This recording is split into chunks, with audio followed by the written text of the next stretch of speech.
Tour থেকে বাড়িতে ফিরেই কথা কিন্তু মেজুমার কাছে গেল। কথার মনে হচ্ছিল যে মেজুমা কিছু জানলেও জানতে পারে। এত চারিদিকে সমস্যা, এর সাথে মেজুমার কোনো লিঙ্ক নেই তো?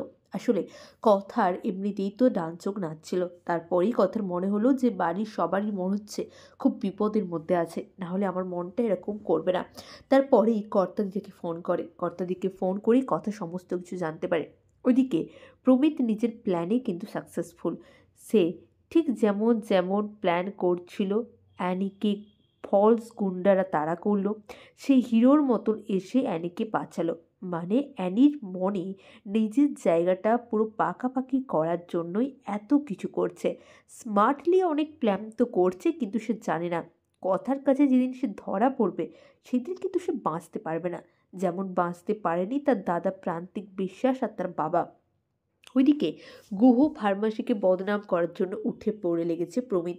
বিভিন্ন রকম কাজ করছে, মিডিয়ার লোককে টাকা দিচ্ছে। কথা কিন্তু চুপ করে নেই। কথা কিন্তু বুঝতে পেরেছিল যে কেউ একটা তাদেরকে ফলো করছে, আর তাকে এত বড় বিপদের মধ্যে তাদের কোনো শত্রুই ঠেলে ফেলছে। কিন্তু প্রমিতের কথা কথা জানতো না। প্রমিতকে তো কথা চেনেই না। কিন্তু কথা হয়তো মেজমার থেকে প্রমিতের সম্বন্ধে সব কিছু জানলেও জানতে পারে। কারণ কথা ট্যুর থেকে ফিরে এসে মেজমাকে যে ধরে, যে মেজমা, এই সব কিছুর সাথে তুমি জড়িত নও তো? তুমি জানো কি কোনোভাবে কে আমাদের এরকম আবার ক্ষতি করতে শুরু করছে?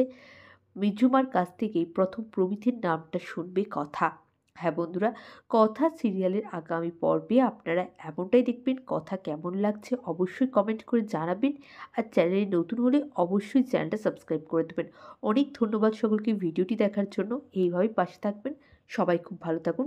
অনেক নমস্কার জানাই সকলকে।